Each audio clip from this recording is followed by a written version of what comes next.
2025. We are in the midst of the gravest political crisis that I've seen in my lifetime in the United States of America. But we at PDA are always hopeful and upbeat. And I'm really, really excited about this week's town hall because we have Nina Turner rejoining us. And it's been too long since Nina's been the featured guest on our show. And, you know, in terms of our alliances with prominent political figures in the country, none is stronger than with Senator Turner. And these months are so intense; they're largely so terrible that to get an update from how Nina is seeing the world is really important. And so we'll be hearing from Nina shortly, and that'll be the featured component of this week's town hall. Just again, how she's looking out upon the whole balance of power, the power plays that Trump is making across innumerable planes in American society and geopolitically. The weakness of the Democratic opposition, which of course is going to reach another cusp point in the coming days around the government shutdown, which obviously pushes Chuck Schumer to the foreground, and not a Democrat, even an establishment Democrat that people have a lot of faith with how he can manage on that terrain. And so, what kind of response is necessary? I think you'll find that maybe I anticipate in many ways we'll be on the same page, because what I see really is an incredible failing of the Democratic Party still to make clear that it is a party, and there's reasons why it doesn't, is a party that represents the interests of the majority of the population. How we got here in terms of the resentment of establishment politicians among the general public. I think that's pretty much established political fact. And why is that? It's because, of course, the incredible wealth disparities, a political system that works for the already powerful, the already wealthy, and not for the general population. And here we have a progressive wing of the Democratic Party, defined by people like Senator Bernie Sanders, the Squad, Senator Nina Turner, that really clearly stands for a different social contract, different economic social contract, a different arrangement in terms of class and race striation of the American society, and the Democratic Party, which once leaned heavily in that direction, has declined in the decades since it moved away from it, and of course its establishment has been resistant. So where do we sit on all of that, and how is it that we as progressives can redeem America's democracy and its promise? So right at the top, though, before I come back and just mention two side projects, I really hope people can take a moment during the town hall and sign on to two sign-on statements that PDA has been involved with over the past few days. And I'll introduce those. I first want to bring forward Mike Olis, PDA's chief of staff, to talk about a special election, a primary for a special election, which is not this Tuesday, but next Tuesday. So we are in the home stretch for this race right now. And this is a very, very important special election for the U.S. House of Representatives. We're supporting primary candidate Afton Bain. Mike Olis, why don't you tell us how all that's looking? Hey, Alan, good to see you again. Hey, everybody, Mike Olis here, Progressive Democrats of America Chief of Staff, based here in the Midwest, Indianapolis.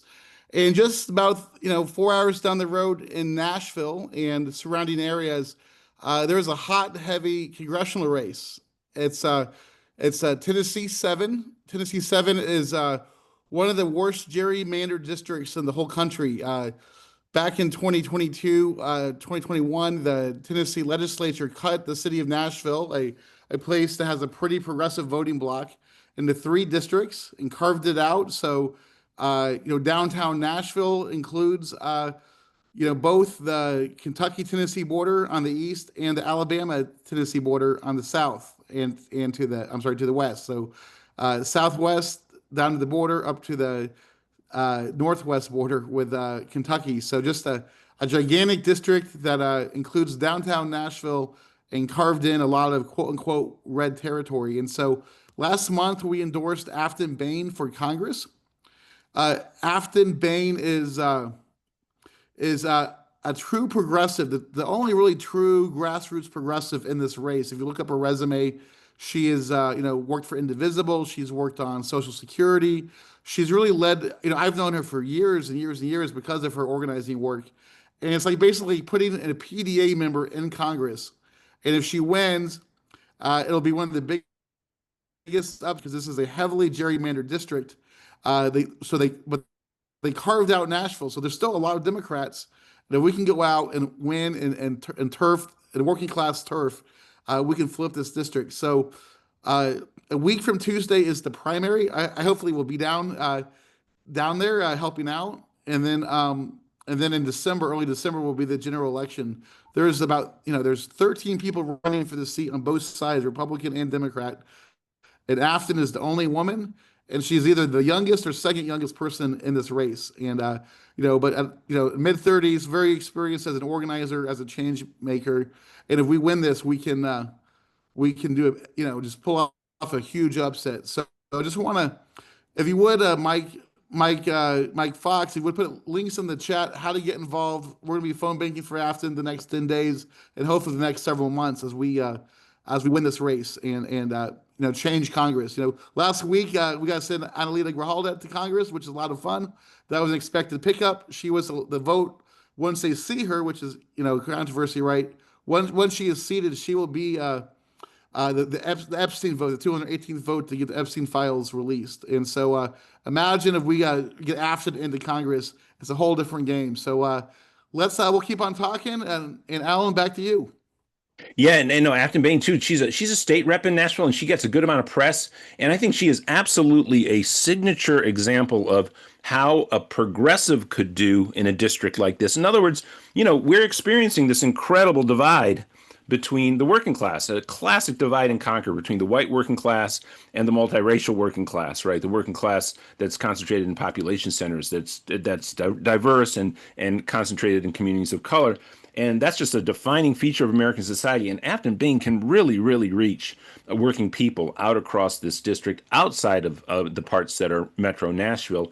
And so, she's a very dynamic character. And as Mike says, it's a gerrymandered district, but that means it's like a 60-40 district. And if you look at the results in recent elections, Democrats have, even uninspirational Democrats, dare I say it, have been getting about a +10. So that would lift somebody right to 50-50 in a 60-40. So, that's what we're looking at. And with an inspiring Democrat like Afton Bain, but she is unapologetic on a lot of issues, unapologetically progressive. But if people try to press her on him, she just goes right back to focusing on the interests and needs of working people. And she's a fantastic candidate. So we're looking forward to that. Now, as I promised before, we get to Nina and we go to Mike Fox for quickly the PDA to-dos at the top of the week, and then Donna Smith, and then into the great Senator Nina Turner.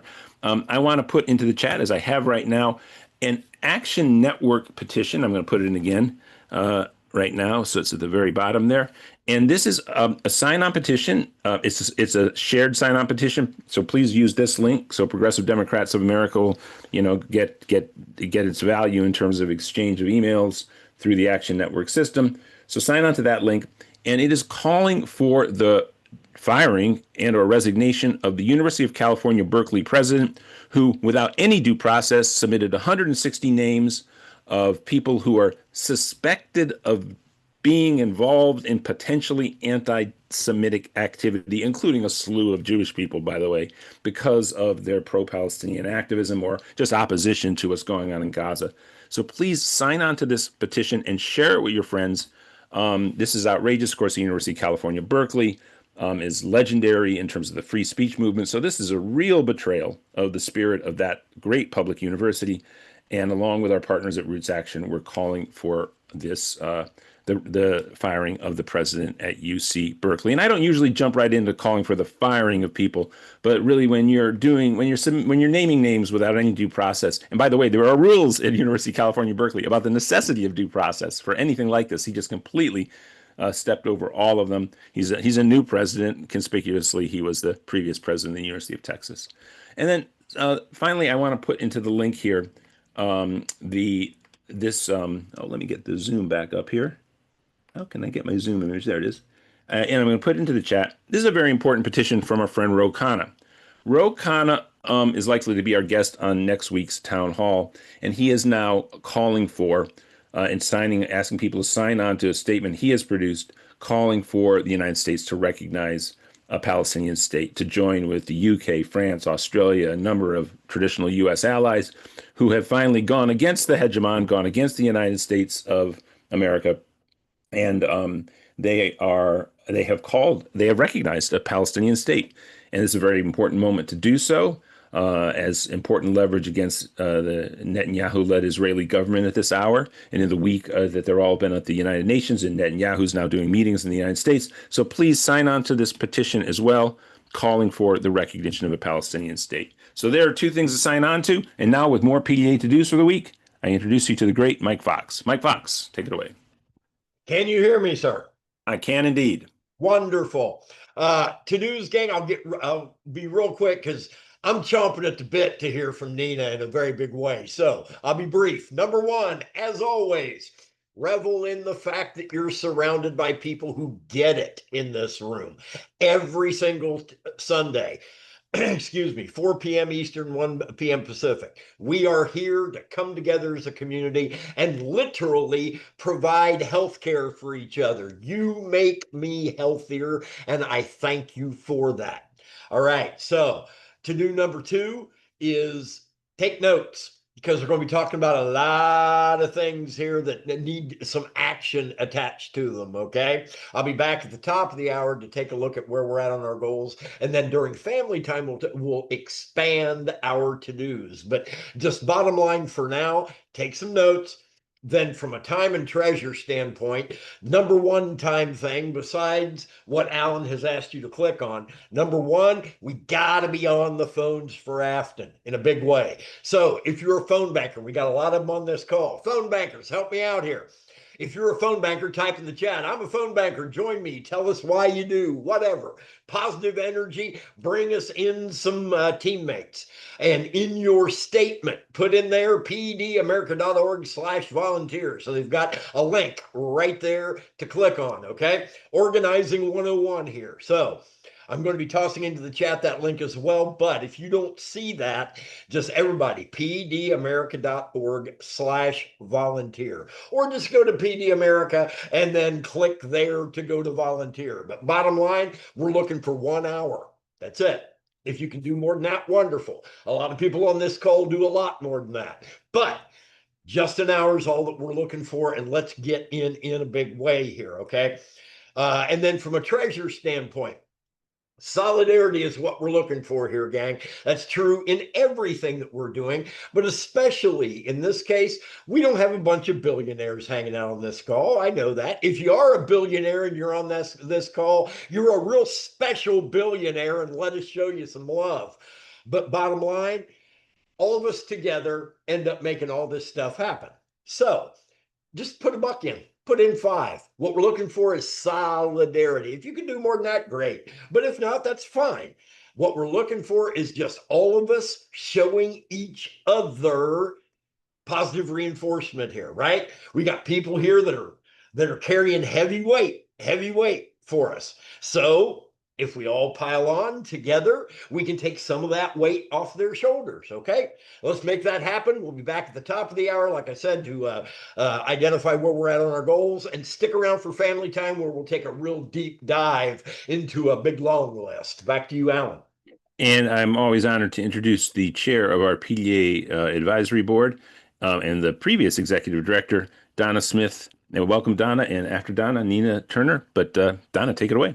Thank you so much, Alan. And I echo everyone's comments about Afton. I'd really like to see her elected. So we got to get through Tuesday first, right? We got to get that done.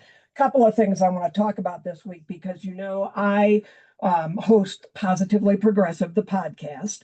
We have a new episode that will be coming out that features Michael Neal, our state rep candidate here in Colorado, who is also one of our most active disability rights organizers here in Colorado and with PDA. So I want to alert you all that will be coming out.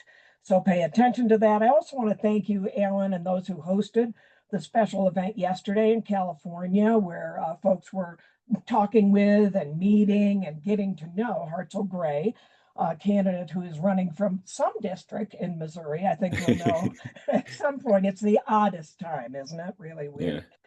But what I want to talk about, the two issues before I introduce Nina, or I'm not getting into, I'll let Alan. Oh, you can introduce Nina. That'd be great. Oh, what I'm seeing this week, and I hope you all are too, and to take heart from it, is courage. Some courage that is actually coming to bear on some of what's going on in this country, right? We may not think the Jimmy Kimmel thing was a big thing, folks, but it was.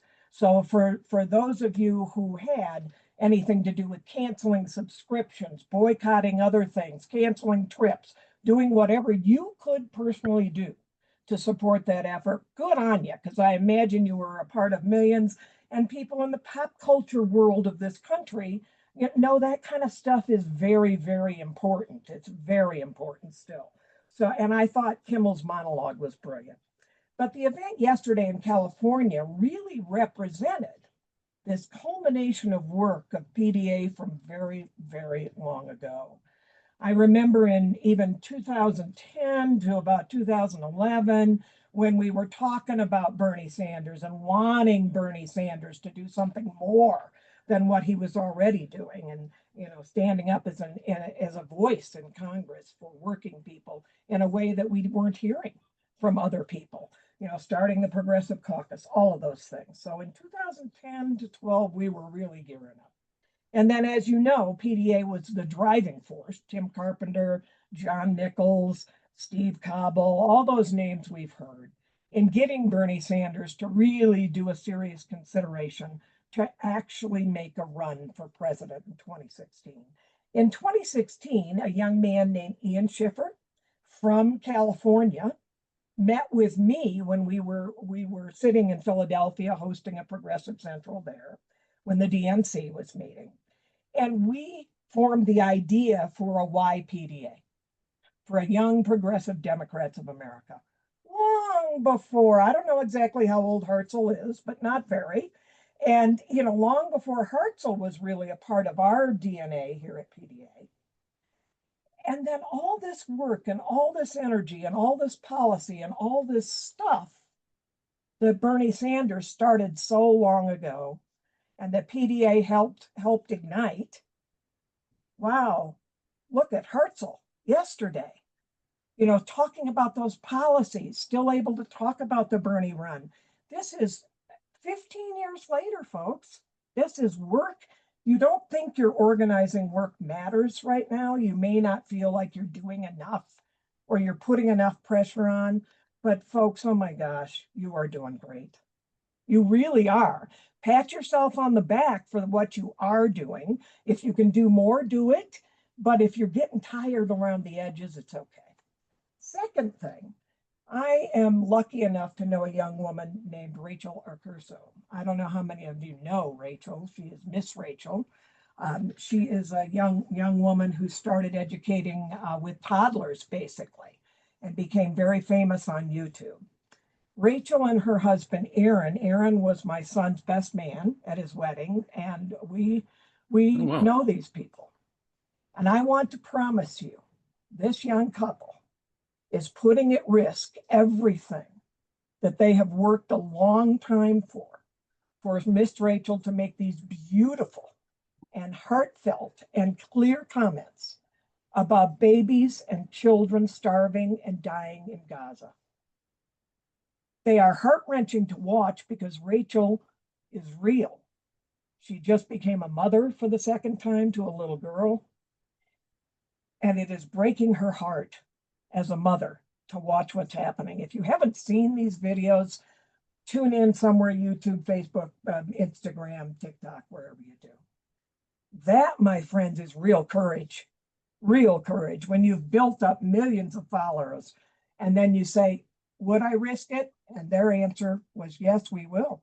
We will risk it to stand up for these children. So take heart in the courage that's happening around you. Join in it, be a part of it. And then finally to Nina Turner. The very last town hall I was able physically to travel and be at was in New York City. And it was about, as you might imagine, Medicare for all and the things that I know relatively well. And Nina Turner, she and I were interviewed, and what an honor it always is to be with her. But we went out to dinner afterwards. Well, I say a subset of people went out to dinner. I wasn't really in the in crowd, except with maybe Nina. The other folks were, people who were producing the show, or people who were asking Nina to engage for something else, or people who really wanted to be close to Nina. But this brave and courageous woman, who we all know as the Honorable Senator Nina Turner from the great state of Ohio, she embraced me and took me to dinner with this group. I didn't say much because I didn't know what to say. I was a little bit, flummoxed about what do you say when you're in a group of people who are obviously at a star power way above yours in terms of what they know in the producing world and so forth. But I always wanted to thank her for showing that humanity and that decency and that kindness to me, and for always being a friend of PDA, of course. She is an amazing, amazing woman. And thank you, Nina. And Alan, you can throw it to her, or we can go Well, whenever you're ready. well, sure. And also, I just want to say, for Bernie, I'm telling you, she was the best advocate for Bernie. Come on. She was the best Bernie surrogate of all of them. well, Nina Turner also has had a significant amount to lose, much like Miss Rachel. Oh, By the way, Donna, I did not know your relationship to Miss Rachel. That is phenomenal and incredible props to her. There's, by the way, a British football presenter who's given up his gig after decades on the Match of the Day called Gary Lineker. I'm a big, when I say football, I mean soccer, global soccer fan. And when I just think of Gary Lineker, I just start crying because I love him so much, what he's doing, his courage, and same with Miss Rachel. It's absolutely Rachel beautiful. I'm telling you, folks, Yep. she is real. And this really is breaking her heart. It really is. Well, Nina Turner also has a phenomenal degree of courage. And every time that she's on a major media platform and she is speaking for us and she is speaking truth in front of all that power, she is risking a lot and she has consistently never wavered. And, just we love you, Nina, and welcome from Donna, from me, and from everybody. And what, of course, we're looking for hearing from you today about is just everything and all of this, all of the time, this crazy just strategy of the Trumpian fascists to continually throw wave after wave after wave of reactionary transformation of American society and the world, and a kleptocracy to be established here in the United States. So your reflections, we haven't heard from you at length in a few months, and your reflections as of the beginning of the autumn 2025 on the rescinding of American democracy that is happening before our eyes. Thank you, Yeah, Donna. that's heavy. Yeah, thank you, Alan. And Donna, thank you so much. Every time she talks about me, I just tear up and reflect. So my mind is back in New York, Donna. I remember that event, and just thank you for reminding me. Sometimes I just do things just because it just comes natural to me to do. And it's not until people like you tell me stories or remind me and I say, ah, yeah, I did do that, but I didn't think it a big deal. But obviously it meant a lot to you. You mean a lot to me. PDA means a lot to me. So to you, to Alan, to the board, to Fox and the other teams, people behind the scenes for the PDA team, thank you. And to each and every one of you who have joined us today, as Alan reminded me, it's a big sports day today, a lot of football, a lot of American football going on today. And so just really grateful to be in this space with you all. I'm still traveling the country and people are heavy, very, very heavy. I just got back from Louisville, Kentucky, Yeah. where I was at an economic summit that was in the honor of I think I don't recall whether he was a state rep or a state senator, but he has since passed away. But he was our kind of people. His name was Daryl Owens, and just really stood up to power for one of the poorest communities that he represented in West Louisville. And just to have so many experts talk about both the past and the present and what can happen in the future if people like us do not stand up to what is happening in this country, as other generations have. We have been here before. Those of us alive today, may not have physically been in these places and spaces before, but this country has been at pivotal points similar to this before. And as a historian, I'm thinking the people living in that time probably feel as we do living in our time. that it was it was best of times and it was the worst of times, and that right now we are at a serious tipping point in the United States of America that really does hearken to other points in this country and also in this world. So I do agree. I think it was Fox that was saying for people to, take heart. Even in this fight, you got to take heart. You do have to put the oxygen mask on yourself first. This is not going to be easy. It is going to be a lot of collateral damage. There's already collateral damage. So I'm not going to be in this space with you and to tell you that it is going to be sunshine and roses and unicorns. No, it's not. A lot of people are being hurt. As we know, hundreds of thousands of federal employees have already been laid off, fired, technically. Most of them Black women, disproportionate impact Right. Black women, which means a disproportionate impact on the Black community. And everybody should care because Black people, particularly Black women, are the canary. They are. And until this country answers all the way for its incredible, incredible sins against those who are African American descendants of enslaved people, we do have a problem. We have a historic problem. We got a present day problem. We don't even have to go back. We could talk about what is happening right now. We know that the federal government and or public sector jobs was the way, the strongest way, not the only way, that Black Americans were able to get into what some call the middle class. Alan, I try not to use the middle class much anymore, not because I don't want to, but because technically the middle class is just a way to separate middle class people from working poor people. If you don't have a trust fund, and God bless you if you do, as Mike said, if you own here, baby, we love you. And I've had a few trust fund people support my candidacy, so I ain't throwing no shade on trust fund people who believe in what we believe. But if you don't have one, you are in the working class. You may be blessed to be in the upper echelons of the working class, but if you can't go 5, 6, if you can't go years plus without working, then you are a working class person, and we need to have solidarity. So for my first point, Alan, as you and I have this fireside chat of sorts, is that we really need to cement working class solidarity among working class people of all economic strata, both organized and non-organized. No, let me say this, both unionized and non-unionized.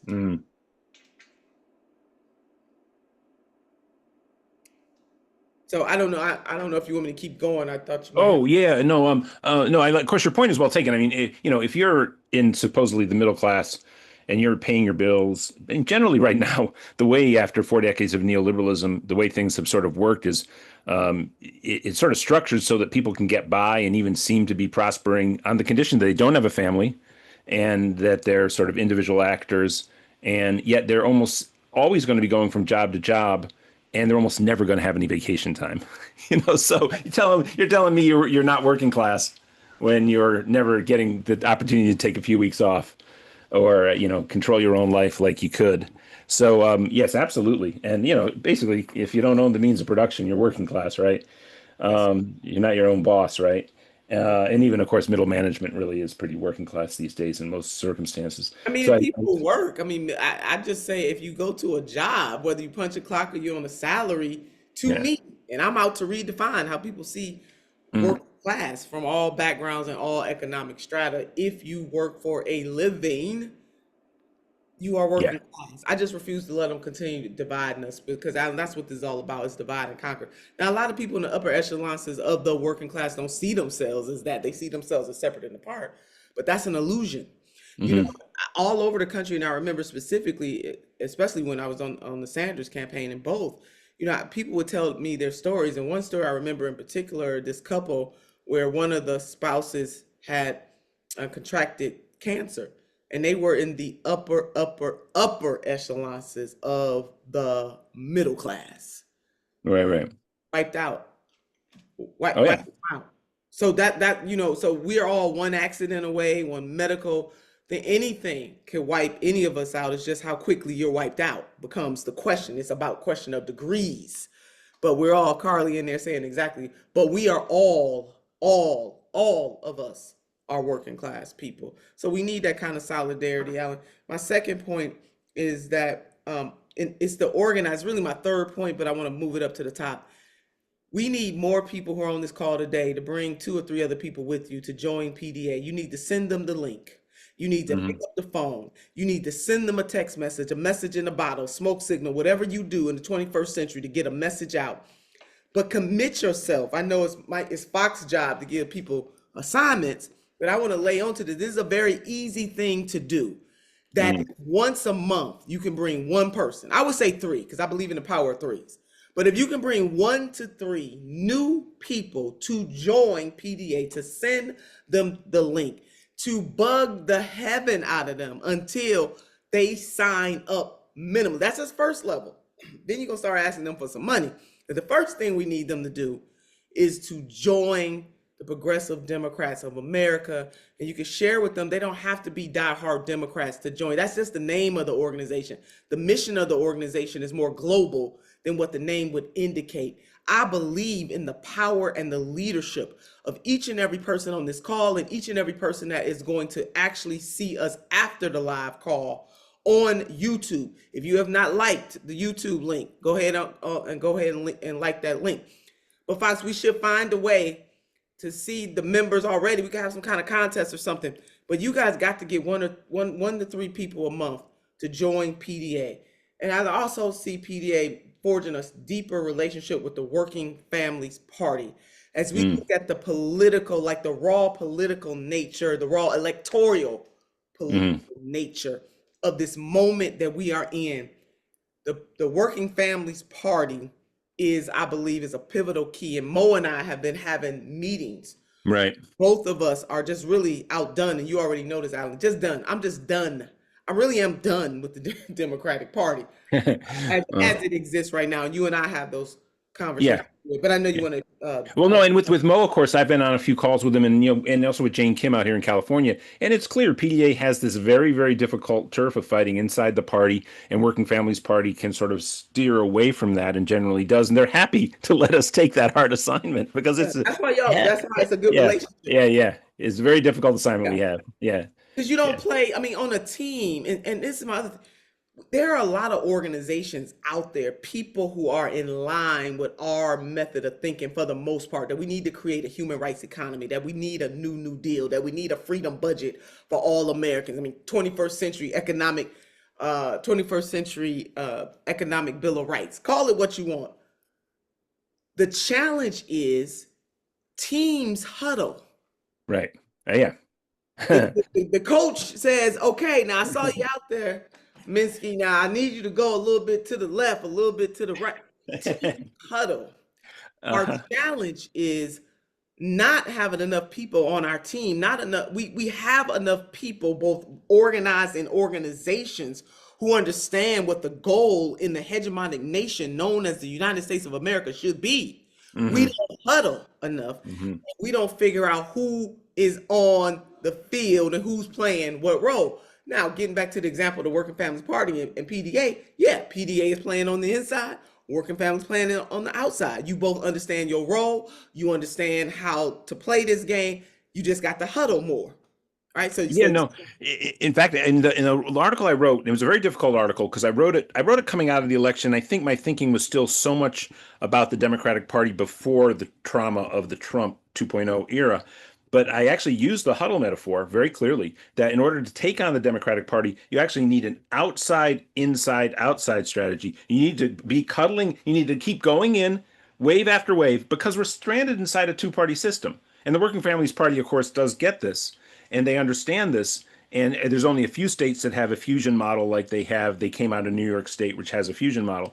And it's very difficult to change this. By the way, I learned a little bit about the institutional history of when the Democratic Party and Republican parties really, really doubled down to entrench their power at a state-by-state level. And it was after Ross Perot's run.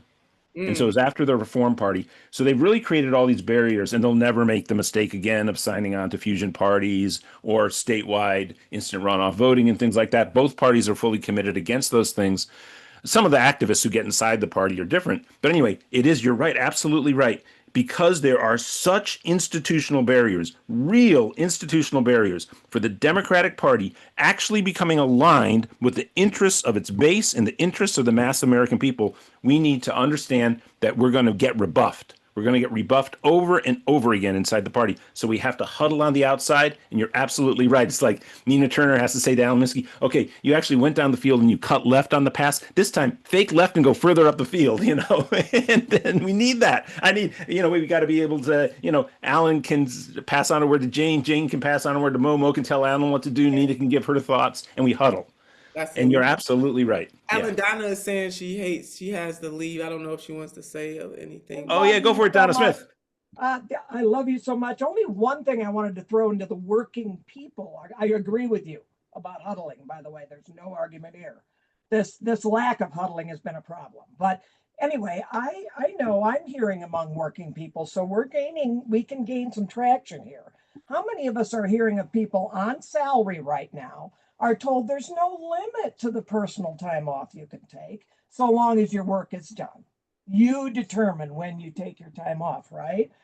I do have someone I love very dearly who does have cancer.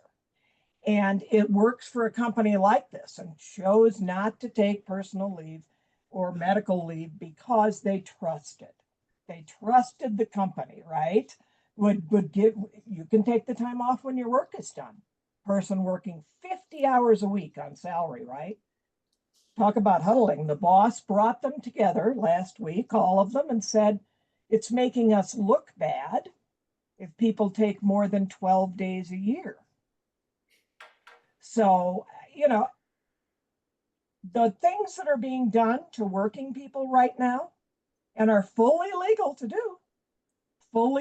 do, are terrible.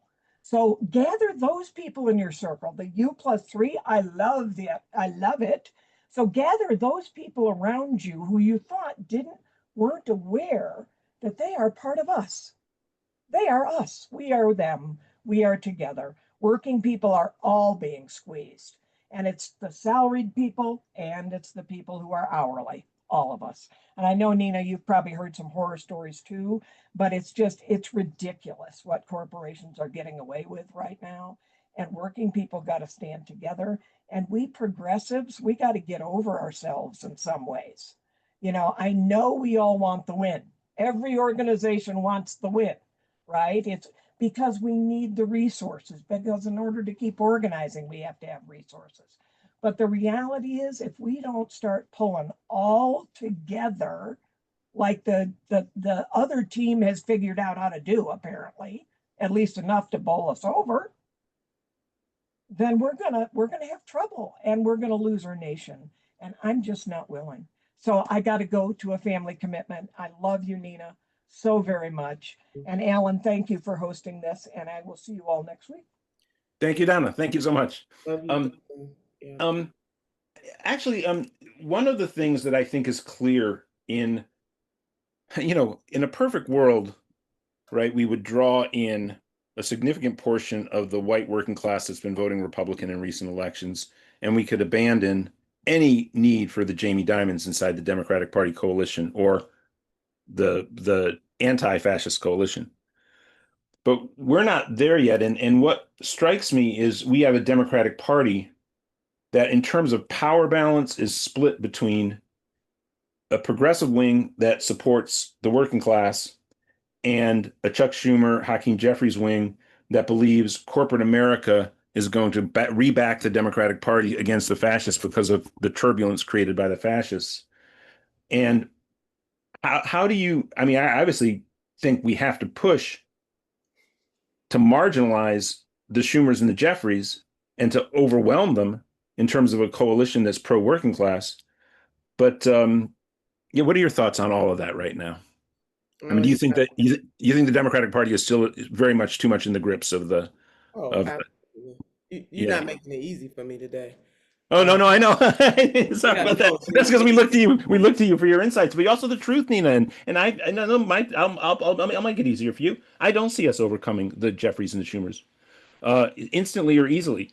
In fact, we can, but we have to be better at our game for what you're talking about with the huddling. And we have to make clear. I do think there's an opportunity. Look, I've been on so many calls with so many coalitions, and I do think we have to fight it out at the primary level, and then we do have to win at the midterms.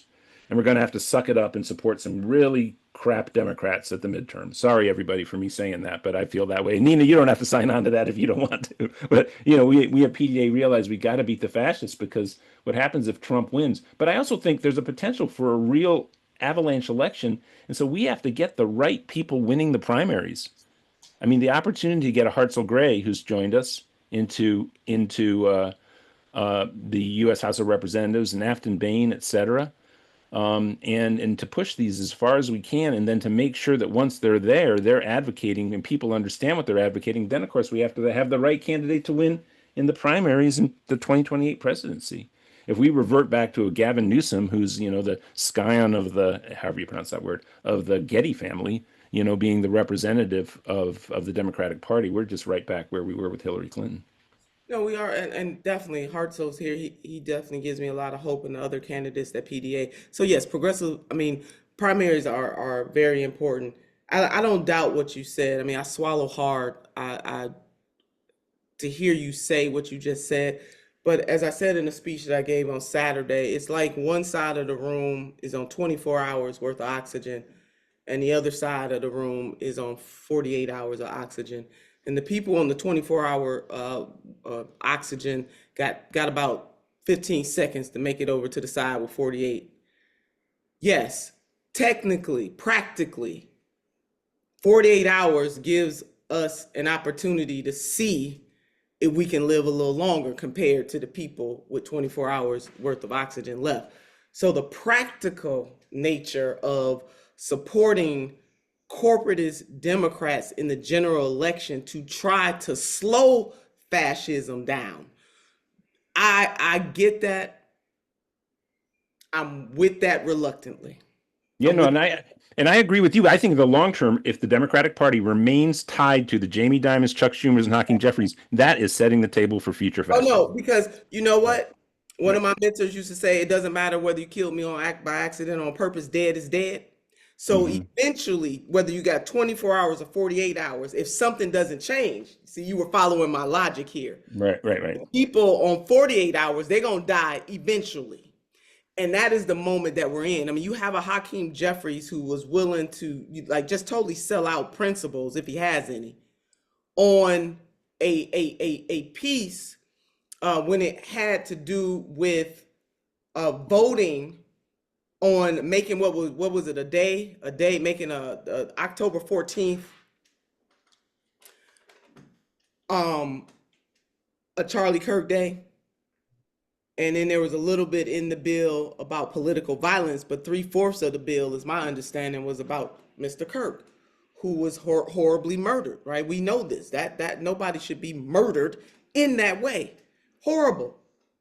The man is selling out because he wants to be Speaker of the House, all right? Other Democrats voted for this thing too. The types of things that you got Democrats voting for is ridiculous. Some of this stuff is ridiculous, and it shows you what type of leadership or the lack thereof that they will have when they're in. So Alan, your question about can we beat back fascism, can we? Because I want to know whether or not the Democratic Party subscribes to a softer type of fascism, a softer type, one that's not in your face in the same way that the Trump administration, or at least they have allowed this moment to be real. If you want to know, Senator Turner, how have they allowed it? Well, all we got to do is go back to the 2023.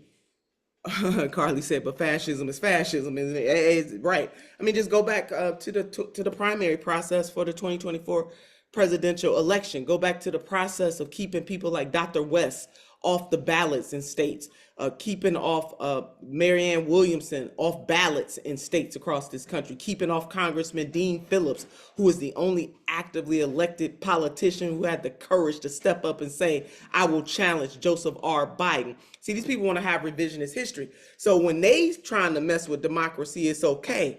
But then they want to jump up here and mess with the president.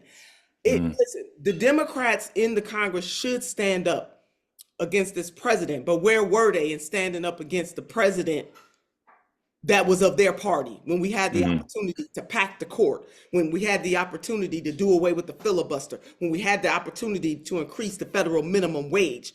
All I'm saying, Alan Minsky and PDA members, I don't have a problem with people challenging this current president of the United States of America, who is showing how raw power can be used, but he's using it in all the wrong ways. I have no problem with that. But what I do have a problem with, and I'm not asking other members of PDA to have a problem with this, I have a problem with hypocrisy, is what I have a problem with. That is what is crumbling. That is one of the reasons why the Democratic Party has a extraordinarily low approval rating. The Republican Party's approval rating is not better. But if, Alan, given the example I gave about the 24 hours and the 48 hours, if we don't find the cure, more people are going to die. Isn't the cure, though? This is very simple to me too. Isn't, though, the cure the politics that were presented by yourself, Senator Sanders, Cornel West, and all of the surrogates for the Bernie Sanders campaigns in 2016 and 2020? And this is just it's a tactical and strategic question where, I mean, it's an open question. Is the pathway to achieving that political transformation in the United States of America, that I certainly believe it'll be rocky in terms of getting it established through the legislative process, and it'll be rocky in terms of capitals willing to acquiesce to it. But we have to consistently make the case that they have to do that for the benefit of American society and the American people. And what's the pathway to get there? Is it through the Democratic Party or not through the Democratic Party? Right. So that's the question. And of course, PDA, look, I'm given the assignment, right, of, in working in the wake of Steve Cobble, Jesse Jackson, and Tim Carpenter with the organization Progressive Democrats of America, of forging a pathway through the Democratic Party to achieve that, with all recognition that the party's not there, right? But with a belief that the base of the party wants it to be there. The base, the faithful are there. The Right. people who control the levers of power are not there. Right. And that is the problem. So there needs to be an uprising of the faithful, not just members of PDA, but I mean the faithful who may not be in any organization, but they just want to believe in this Democratic Party so much. Those are the people we have to organize. We got to organize the people within organizations, but also the people who are not in the organizations. I believe in the faithful. It is just a lot of the faithful see this as, that's the red team and I'm on the blue team and my team does nothing wrong. We have got to open up their minds so that they can know that it is because our team was wrong that the other team, the so-called other team, won. I hate this team. Look, I'm for working class people. I want Medicare for all people, whether they believe in Medicare for all or not. I want the federal minimum wage to increase, whether or not the people that we're fighting for want it or not. But Alan, you hit on something. When it comes to the faithful of the party, we got to get to them. Another thing I wrote, because I was writing stuff down, I want to miss points. We have to take Jesus back from the religious right. Now, I know everybody in this call is not a Christian. That's fine with me. I don't know. You could be an atheist, agnostic, little country, little rock and roll. But what I'm saying is that the religious right, the Christian nationalists, they are all up in the politics. And so we need faith-based communities from all beliefs to step into this void, but we especially need those who consider themselves Christians to take Jesus back. They can't have Jesus. They ain't even talking about the Jesus that I know, the one that turned over the tables, the one that was out there with the marginalized and the dispossessed and the despised, the one that challenged the levers of power to their face and told them they were wrong. He wasn't trying to go to no Christmas party. It wasn't Christmas yet. He wasn't trying to go to none of their little parties. He didn't want to be invited. He hung out with the people who needed the help. The golden rule, do unto others as you would have them do unto you. And what you have done to the least of these, you have done unto me. I don't understand what kind of Christianity these folks are subscribing to, but it ain't the one that said that when I was hungry, you fed me. When I was naked, you clothed me. And when I was in prison, you came to see me.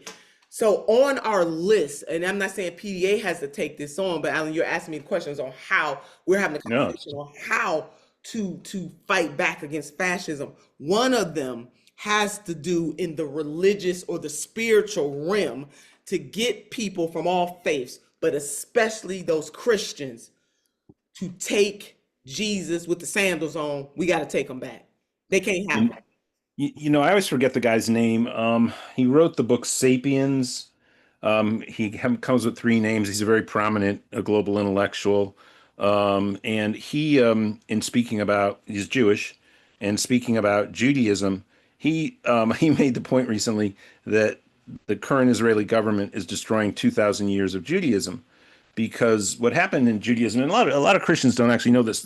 Judaism as a religion over the past 2 millennia has been largely grounded in a document called the Talmud that was written largely in Jerusalem after Christ, and then about 4 or 5 centuries after Christ in Babylon, of all places. And it is actually looking at the Old Testament, but is commentary looking for ethics. And the ethical grounding of the Jewish religion has dominated the Jewish religion for the past 2 millennia, since the Talmud came forward. And he's arguing that what's going on now has just destroyed 2,000 years of Jewish teaching, and that this religion that's grounded in an ethics of care for the others has been returned now to just might makes right, that you see somewhat in the Old Testament, but most particularly from the Roman conquerors he points to of Palestine 2,000 years ago. And so there's a parallel there, but I have to concur with you, first of all. Demographically, there are a lot more Christians than there are Jews in America. Tons and tons more. So you're absolutely spot on there. I will have no argument for me there. And certainly, of course, some of the teachings in the New Testament around Jesus seem to, I've always felt, of course, absolutely, they blend more conspicuously with our economic policies, our social and class critique, then it's baffling to me how, and also, of course, on peace and war as well, and on love, etc., and care for your neighbors and care for the poor. It's really quite clear. Yeah. The Yeah. system set up is a cruel system. It is those who protest all, talking about religion and all of that, only certain parts of it, but they ignore the parts that said, that we're talking about right now. We have to understand, as Donna, that's that example that Donna gave, we are operating under a cruel system that wants working class people to literally work to death. Now we can change that system. We're fighting to change the system, as others before us, and some still walking the face of this earth, have continued to fight to change it. It's a regression and progression. It's like the tide coming in and coming out. And a lot of times we kind of think, I was in that too, especially when I was teaching on a regular basis, Alan, in the classroom and teaching my students about the history, and then to think that was way back then, but now we're living our level of it. This is an echo, it's a flashpoint. And so we have to get into our minds and put in the minds of younger people too, who will take the mantle from us, in that when you fight for just causes, it's not permanent. You know what I mean? Like, for me, in my mind, I'm like, this should have been permanent. But we got to know, like the tide, it comes and goes. In talking with Mo, we were talking about reaction, reaction, action, reaction, action, reaction. It's the purely fundamentals of what we learned. For every action, there's an opposite and equal reaction. And so there is no permanence to justice being won. As a movement, we got to bathe in that. We got to backstroke in that, because we do feel, and we do have, it doesn't make us perfect. We're not perfect. There are flaws in the progressive movement. I think we got to fight caste and class at the same time. You can't separate the two, but you got to understand that there's a class dynamic to it. Now, but when we win something, a win is never forever. It depends on who holds the power. Right. But we've seen this. Anything Trump, Alan, one more point as you come back in here, and I got some other, is that President Donald J. Trump is showing the raw uses of power. Absolutely. Another way to look at this, he's also showing us that we've been lied to, that the Democratic Party been playing in our face this entire time. Oh, yeah. What do I mean by that? I'm glad you asked. Joseph R. Biden could have canceled student debt. Oh, yeah. He could have signed 1,000 executive orders, okay? Yeah. They could have fought harder. They could have went deeper, but they refused to do it. So this next, Alan, your point about how do we handle the Hakeem Jeffries and the Schumers of the world, first of all, our eyes should be wide open that we were lied to. When they say they can't do something, that just means that they're unwilling to do it. if the Democrats gain Absolutely. all three levers of power. Oh, We yeah. don't want to hear no excuses. Oh yeah, no, for sure. No, there's a real ideological divide in the Democratic Party. I mean, it is to me, I've said since I've had this job that there's three political tendencies vying for power in America's two-party system, and they are the reactionary Trumpites, the neoliberals running from the Romney wing of the party through the Clinton wing of the party, and the progressives. And the majority of Democratic voters are with the progressives, but the power in the party is with these guys. And they firmly are for, whether it's for self-gain or whether they believe. But we have to make the case much more loudly than we have within the Democratic Party. And I do think PDA maybe does need to be more forthright on this, or at least among our activists across the country, that no, we cannot acquiesce to the moderates and the Democrats because they will lose to the fascists, because there is absolutely no social contract that they represent other than the maintenance of a status quo in which the wealthy and the powerful get more and more wealthy and powerful, and everybody else gets more fragile and weak within society. And the endemic problems never get addressed.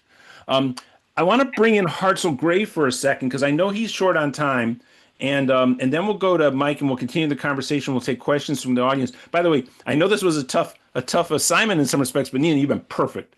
The challenge is we need to be challenged here at PDA. We need to be shaken up, and we need to be moving forward, in a more clear and forthright way. The partnership with WFP is a very, very strong idea. But again, it takes the huddling. It takes the constant huddling. So that's a perfect metaphor. And Hartzell, an even bigger American football fan than I am. Don't say a word. Don't say a word. I won't say a word. I don't know. It's getting recorded too for me too, so I don't know anything about it. So go ahead, Hartzell. Say, hey, great to see you yesterday. It was beautiful to see you in person. You got a nice dog there behind you too. Hi, dog. Oh yeah, you see my babies, don't you? Yeah, my Love the huskies hat. are. It's the hat for me. Yeah. Hi, Sister Turner. It's just so good to hear your words. I'm inspired every time I hear you.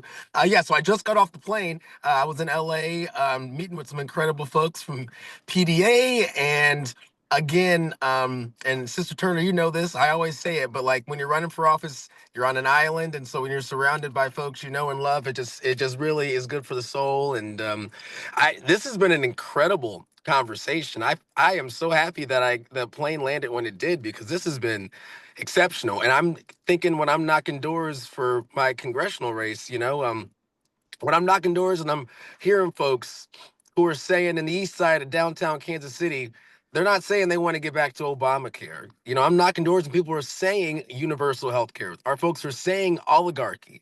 And they're saying that in rural America. They're saying it in your urban areas.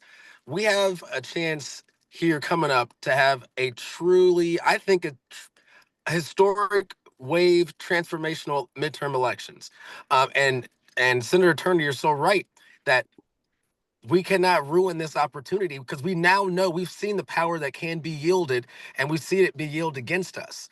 And unfortunately, so many people, the only interaction they have with their government is when their government is attacking them, and so we see and we feel this pain, and we have to really turn it into policy that is universal, that is not means tested.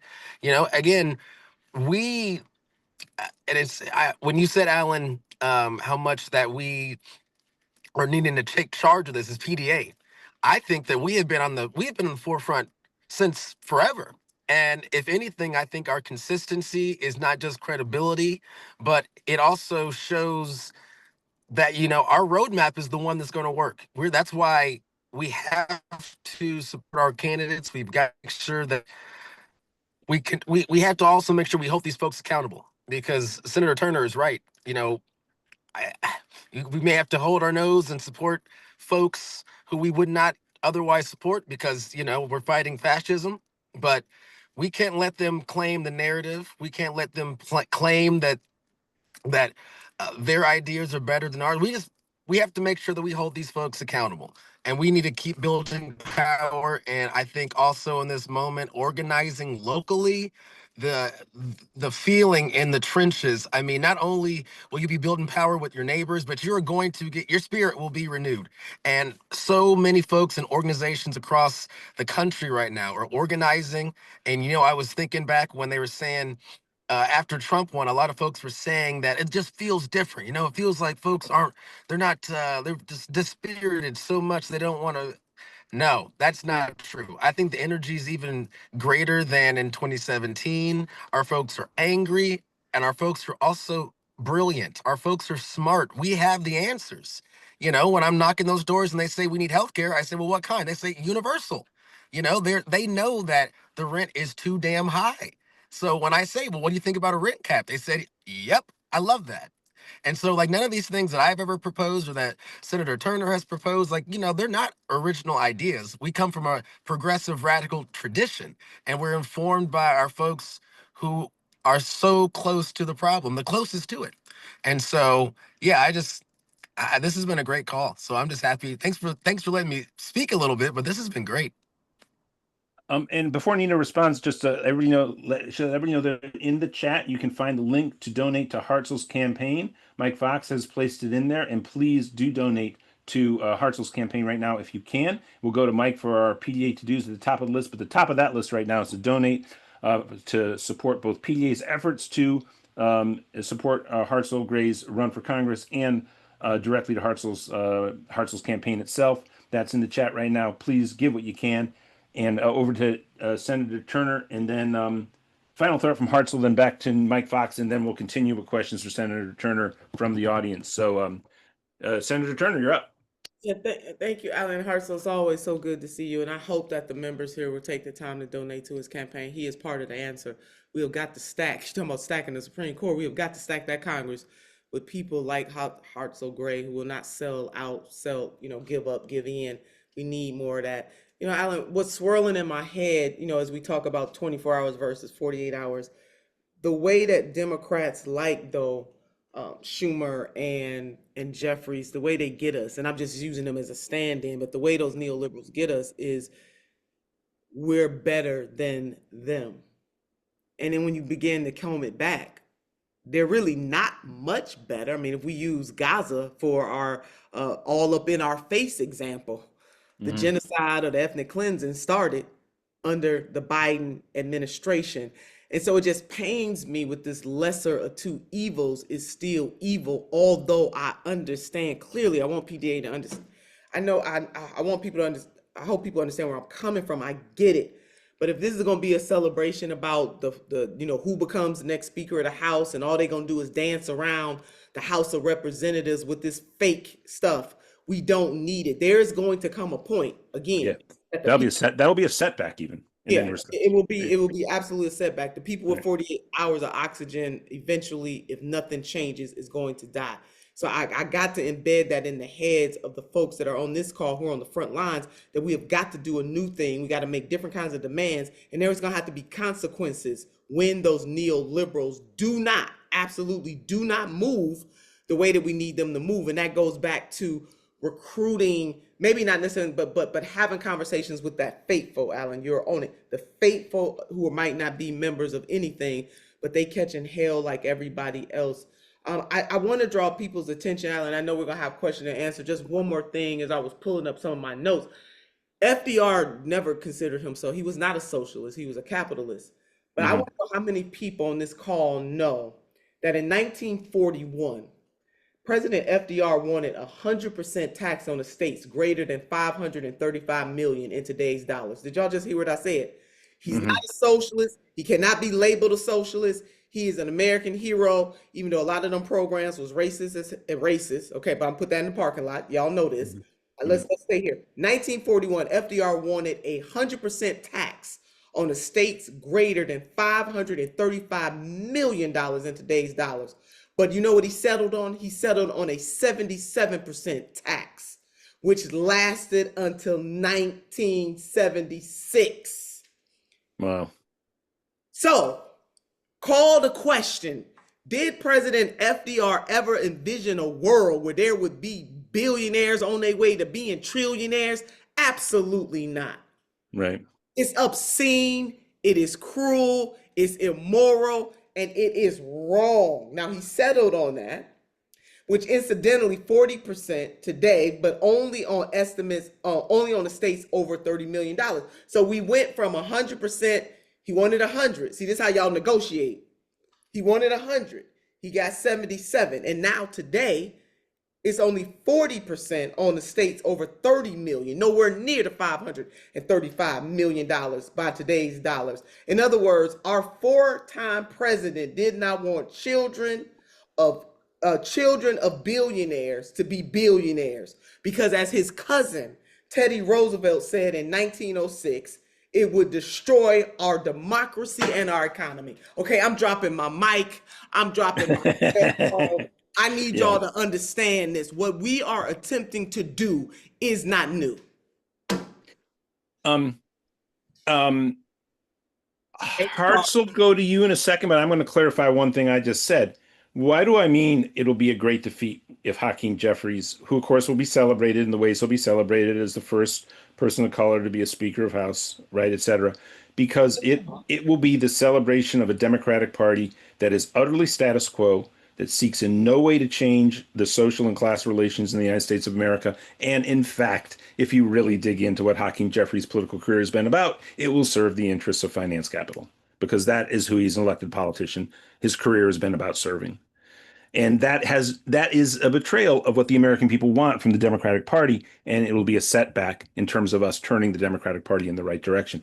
These are contradictions that we at PDA are going to have to seriously navigate and figure out. And the way to do that, by the way, those, of course, to huddle with Nina Turner, to huddle with Maurice Mitchell, right? To huddle with our allies. Hartzell, a final thought, and then over to Mike Fox, and then to questions for Nina Turner. Yeah, well, another thing we can do is elect progressives when they're running for Congress. Right. And, there is one right here. I am running for Congress. And so but all seriousness, though, I think of what Senator Turner says. You've got to have a vision for the provisions to make whole our people. We actually need to make our people better. And that vision is a progressive vision. It is one rooted in a New Deal consensus, as Sister Turner said. And that vision for the provisions, I think you also have to, in that vision, call out and make sure people know, name our enemy. It's capital. It is private equity. It is the military industrial complex. That is also included in the vision. So if I'm offering a 24th century economic bill of rights, well, why am I doing that? Well, it's because your boss is kicking you can insert that word, and it's just as simple as that. And so I am just so happy that I got a chance to hop on this call. This has been incredible. So I think we dropped my link in the chat. If you could throw just a little bit in there. It's a crazy road, but it's the road worth taking. It's the one that it's going to get us to victory. So I love y'all. I love you. And I'm exhausted. I've been traveling. Turner, how did you do this? How do you do this? It is. Because the truth is, she's a superhero. She's a human being like the rest of us, but she's simultaneously a superhero. So she's certainly my superhero. And by the way, Sister Turner, I don't know if you're still on the call, but when you're talking about taking back Jesus, and not even have to do it from a strictly religious, I think of like those leftist socialist traditions that were carried on by a lot of pastors, especially actually in the Midwest. The sermons, Alan, I'm sure you know of so much of this radical tradition, which is a very much leftist socialist tradition. So I love you all. This is great. Thank you. And before we head over to Mike Fox, thanks to Mike Thaler for pointing out the name of the author I was citing around when I was talking about the Talmud and the ethical tradition of Judaism is Yuval Noah Harari. And you can check him out. A lot of his recent longer appearances of YouTube have been on this theme. But again, if you find it's very compelling about modern Judaism, what he says there. So Mike Fox, before we return to Q&A with Senator Turner, updates on our PDA to-dos, including donating to Hartzell Gray's campaign. Yep. And I want to my favorite job of the week, the thank yous. The following people have donated today. Thank you, David and Pearl, Gail, and Pearl twice, and Lori and Dorothy. Thank you. Oh wow, Dorothy, thank you. Thank you for your more than kind $500, Dorothy, going to the Hartzell split. Thank you so much, Dorothy. And as I mentioned previously, gang, equal love in this space. If it's $1, it's 1,000. But whenever someone does make that kind of a sacrifice, I think we as a team, if we could just match what Dorothy has tossed in, we'd be doing well. And thank you, phone banker Mary, double dipping, and Judith, and excuse me, Linda, our chapter head in Hillsborough County, Florida, and Gilda, Maxine, Darlene, phone banker Bo in Philly. Good to see you, Bo. Joanne, phone banker Mary Ellen up in Chicago, double dipping, and Margaret, Diana, Becky, Maxine, Lisa. These folks are all over the country, gang. And our good friend Shirley out in the Bay Area. And phone banker Newland double dipping. And our chapter head Bob out in Missouri. And phone banker Beverly double dipping. And door knocking Peter. That guy's out in the street every week. And Tom and Samuel. Phone banker Mary twice. Double dipping times 2. That's quadruple dip.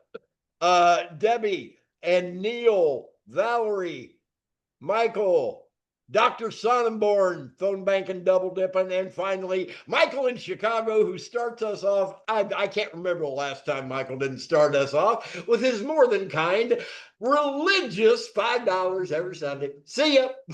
Thank you, Michael. And it's that energy. Well, I tossed energy in Dorothy's direction. Love you, Dorothy. You absolutely rock.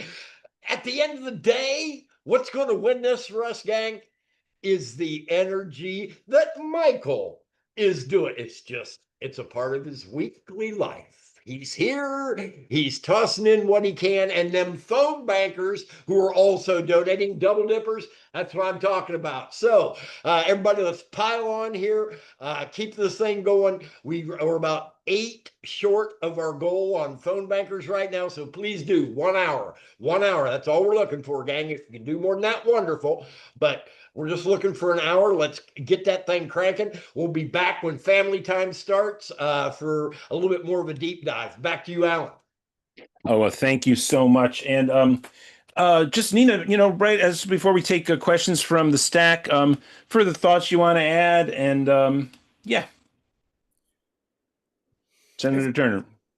It's a long road. I want people to understand that. So we got to train for this. You got to train. You think about runners. Runners run easy, hard, easy, hard, easy, hard. You train easy, hard, especially if you're a distance runner. And I want people to put in their mind's eye that this race that we're running called life, some people are running on hard the entire time. And the human body was never built to sustain this kind of stress and this kind of trauma for long periods of time.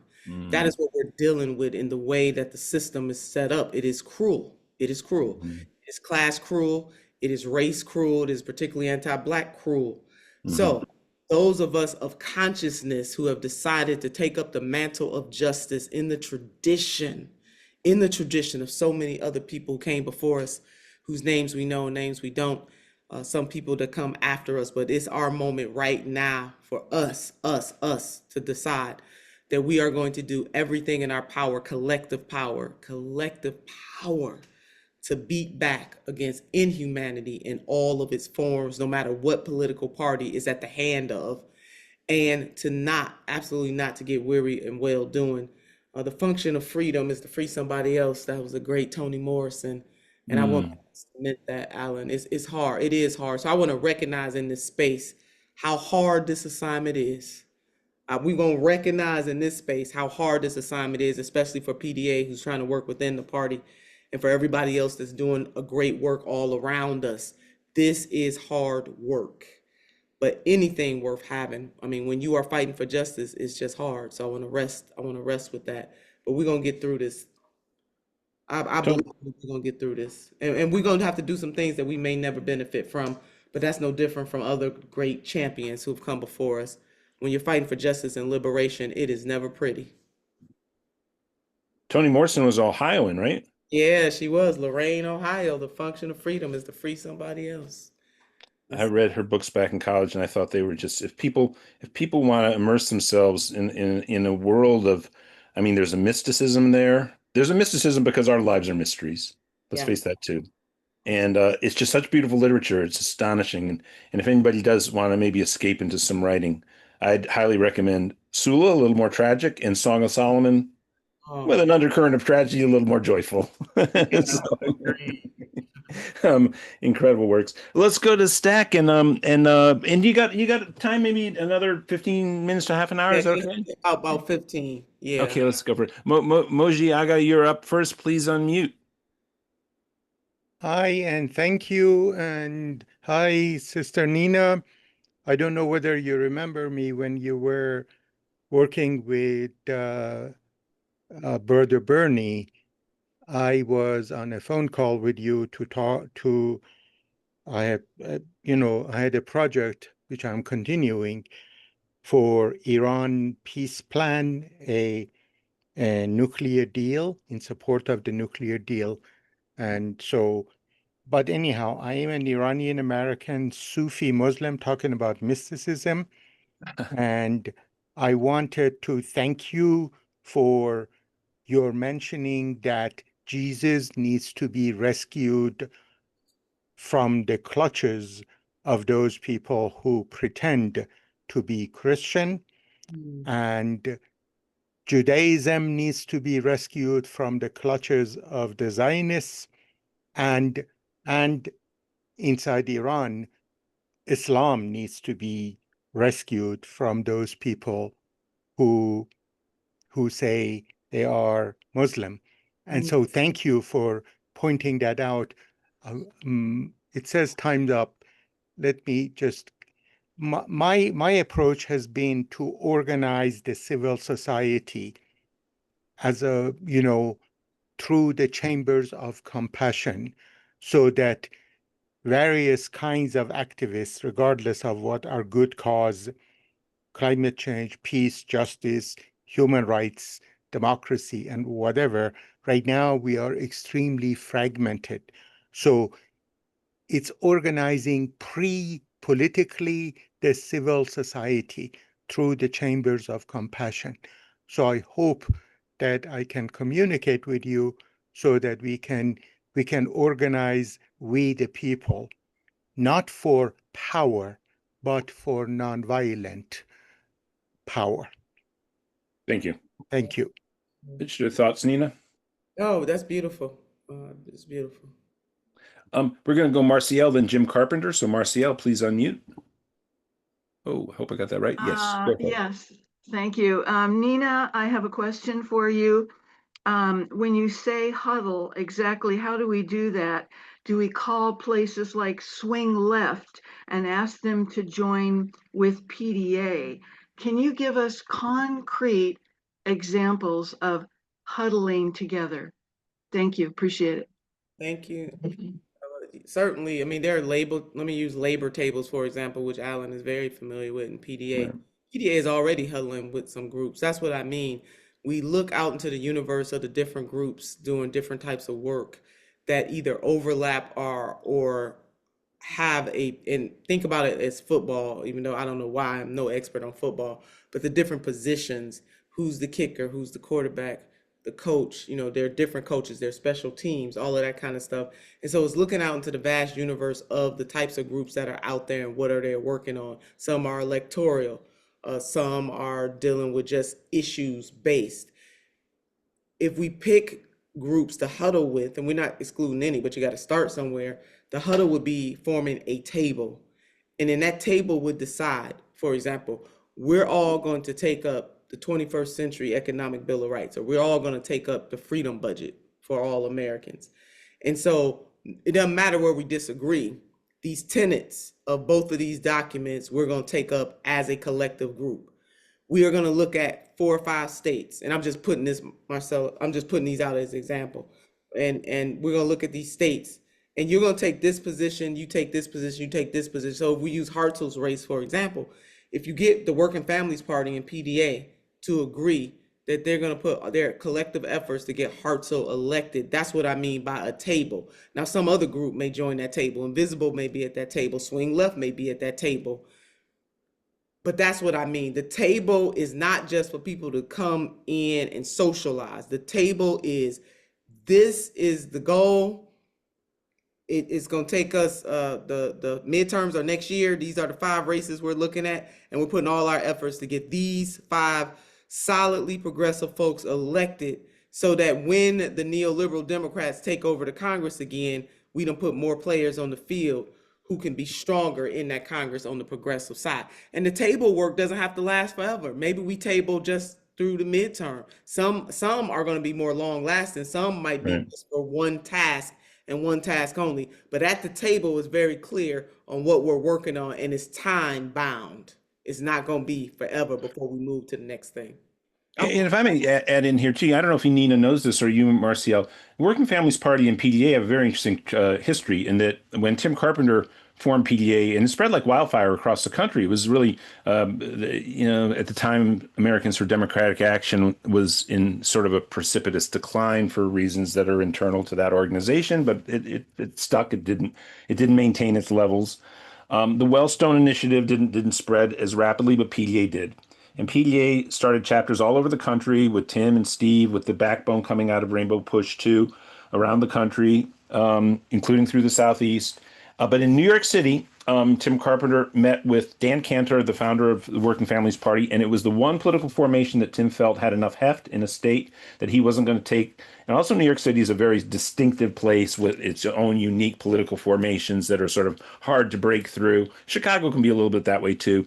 But at any rate, by the way, in Chicago, the Working Families Party has successfully built upon something that was previously called Working People, I think. So they sort of combined. So that worked out for WFP in Chicago. But generally, we didn't tackle New York. So we didn't organize in New York State or New York City because of the relationship with WFP and PDA. So that's part of our back history there. And it shows how close the two organizations are. Because what are they both about?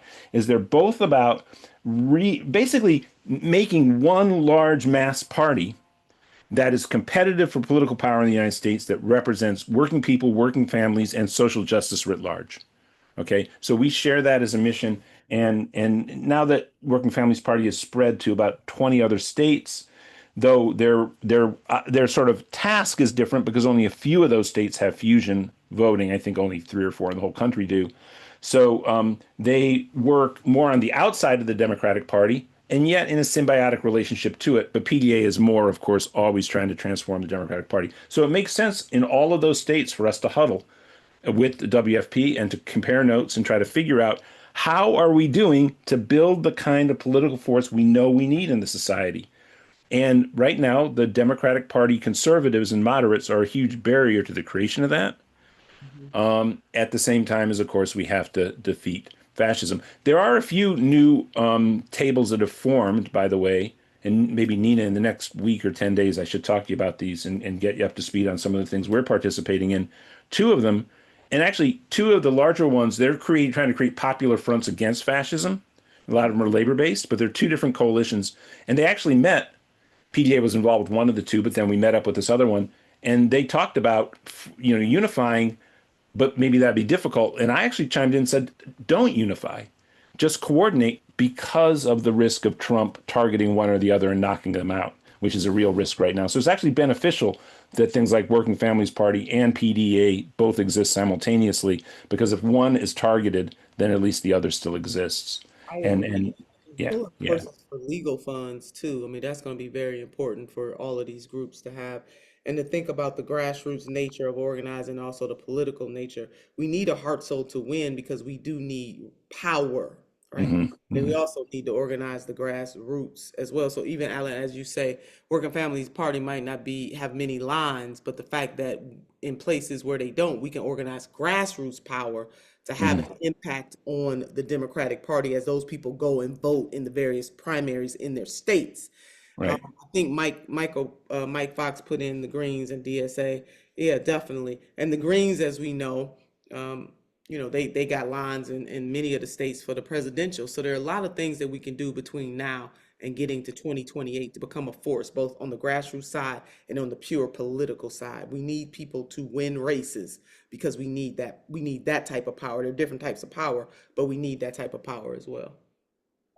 Jim Carpenter is the coordinator of our End Wars and Occupations Issues organizing team. Jim, please unmute.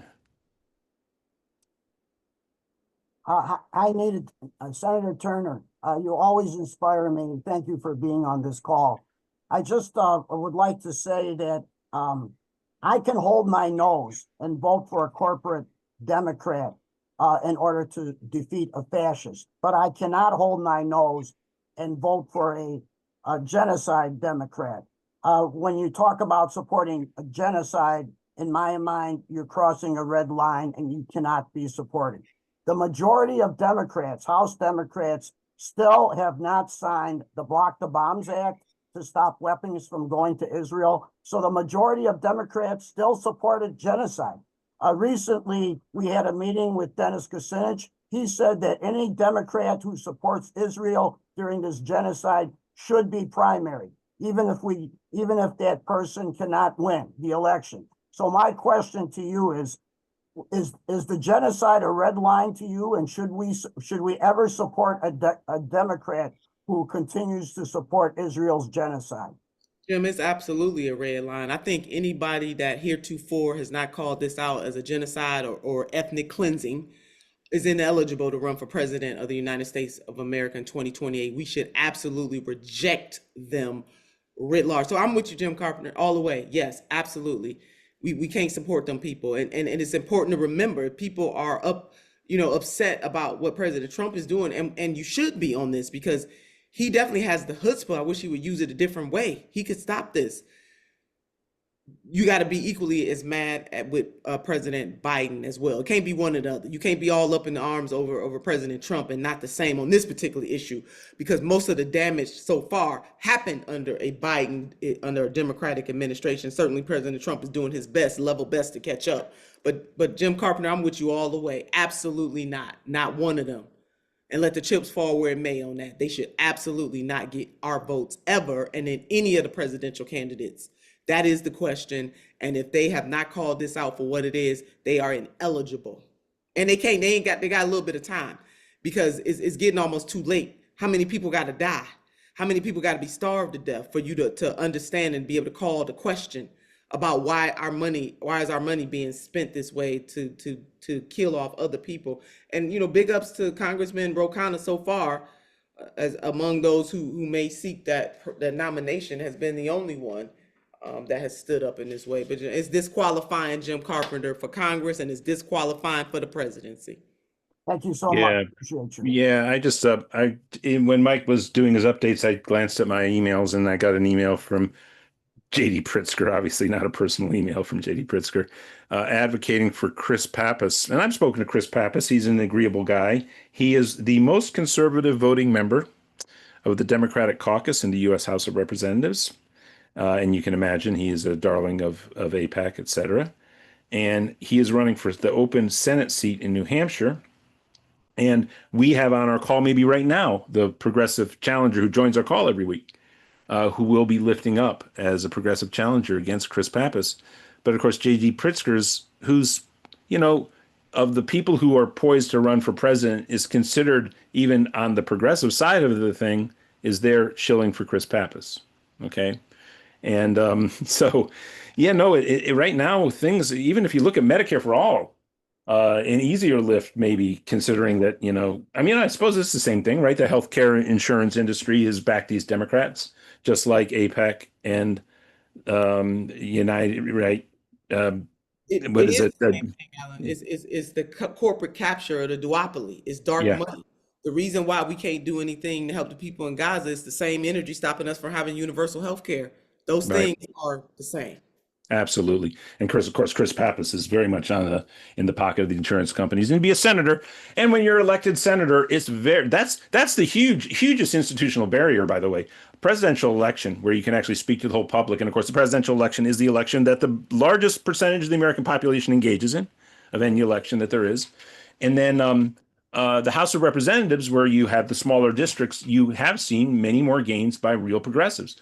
U.S. Senate is a real barrier there. When you get someone like Pappas elected up in New Hampshire, and again, nice guy, I've spoken to him in person, congenial guy. I want to continue to have a congenial conversation with the guy, but I also am not going to support him for Congress, for Senate, because when you get elected for the U.S. Senate, to get an incumbent out of there, I mean, we got to get money out of politics too. I should say, by the way, Jacobin Radio.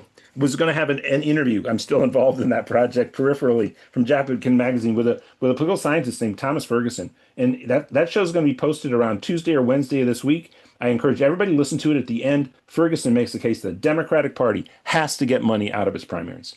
Absolutely. Yeah, absolutely has to. And we have to fight for that at PDA with everything we have. Okay, Mimi and then Neil. So Mimi, please unmute, and then Neil Penn. It might be out of time after Neil, but Mimi, go for it. Hi there. Hi, everybody. Thanks for organizing. Hi, Senator Turner. This is Mimi S. from Northern California. I was hoping I have two questions, and one is I do a lot of canvassing where I live, and I get people that say the Democrats haven't done anything for me. So that's question one. And sorry, I do have question number two. I'm a lifetime Episcopalian, and how do we get Jesus away from the Christofascists? And Episcopalians, Robin Williams would say that Episcopalians are the thinking Christians. I mean, it's a joke, not to put down anyone else, but what are your thoughts on that, please, Senator Turner? Thanks so much, and thanks, everybody. It's so nice to see everyone. Thanks. Yeah, thanks, Mimi. Let me tackle your first question, your second question first. I'm gonna have to pass that other question on to Alan. I'm gonna give him that one.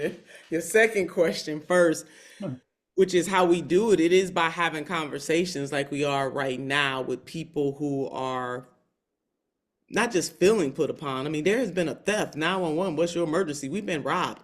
The working class people of this country have been robbed of $80 trillion worth of wealth. That's $1 million per 4 families by today's dollars. $80 trillion theft.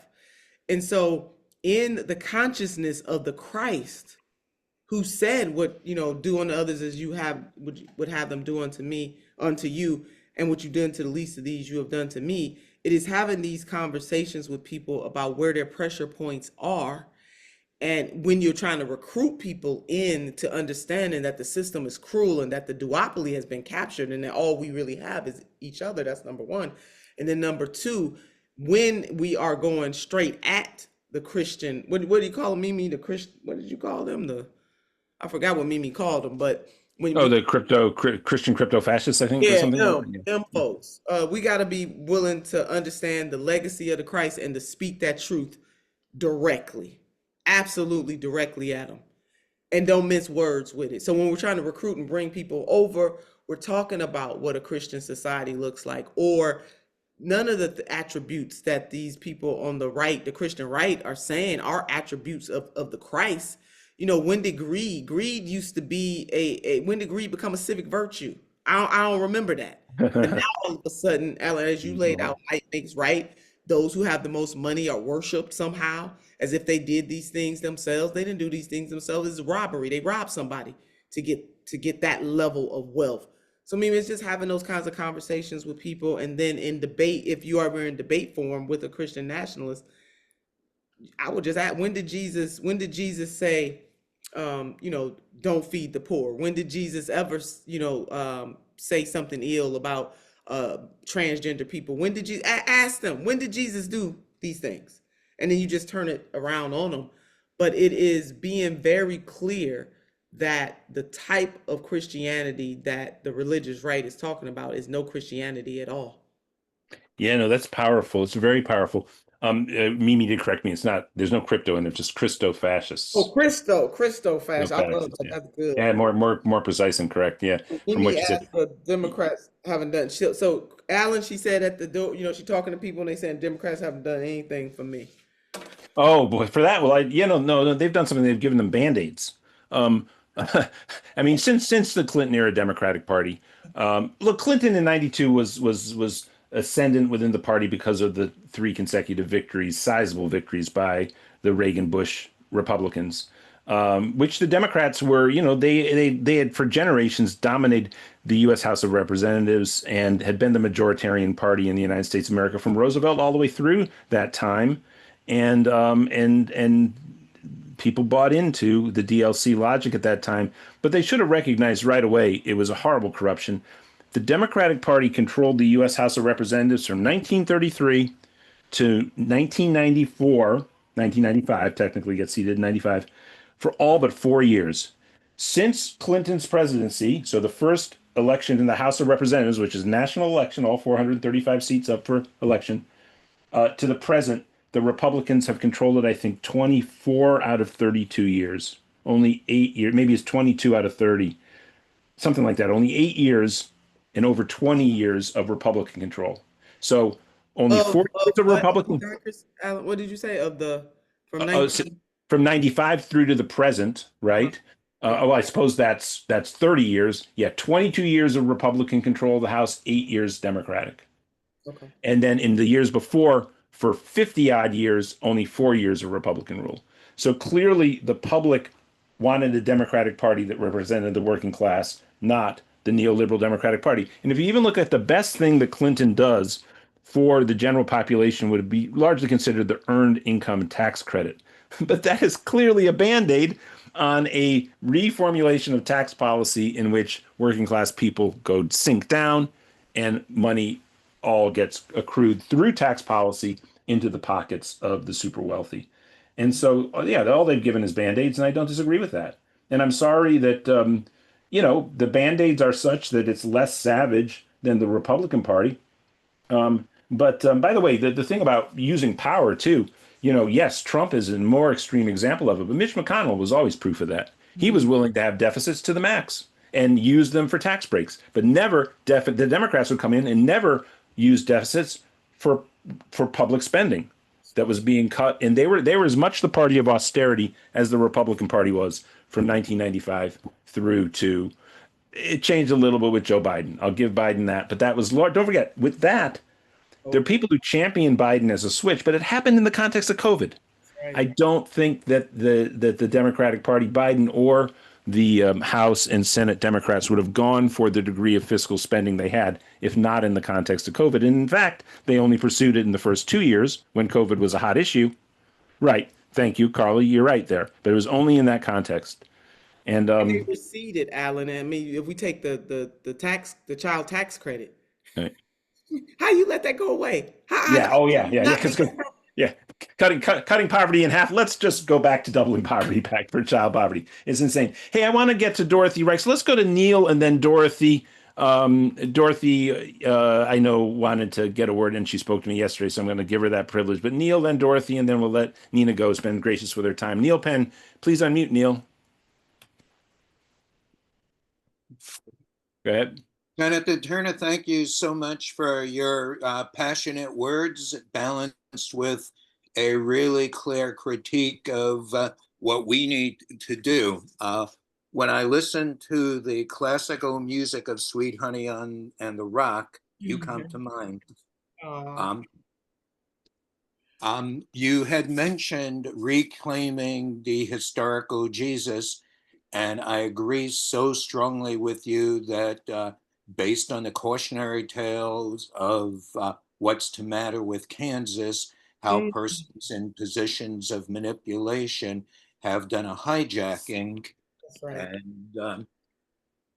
And what you referred to as reclaiming Christianity is in a larger frame, liberation theology, with the Jesuits of Latin America have been promoting since the 60s.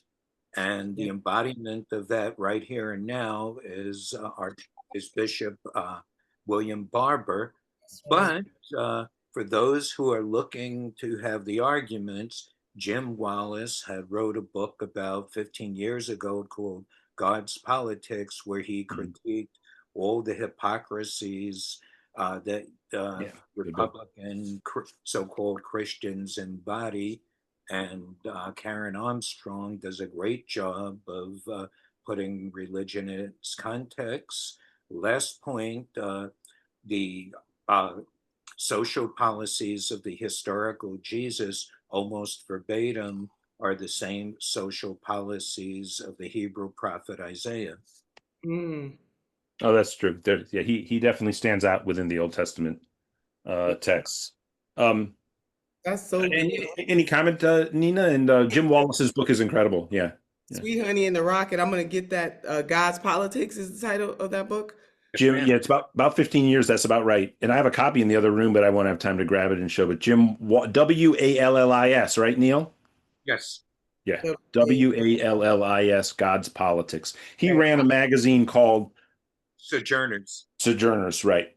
Very good magazine too. But that's just the book is a summary of his work. A very good book, excellent book. I'm gonna get that. I want to throw one out at you guys. It's called The Separation of Church and Hate. Same person's guide to taking back the Bible from the fundamentalists. So to the question that was I don't know, that wasn't Mimi. Who asked it was the well anyway, It was maybe.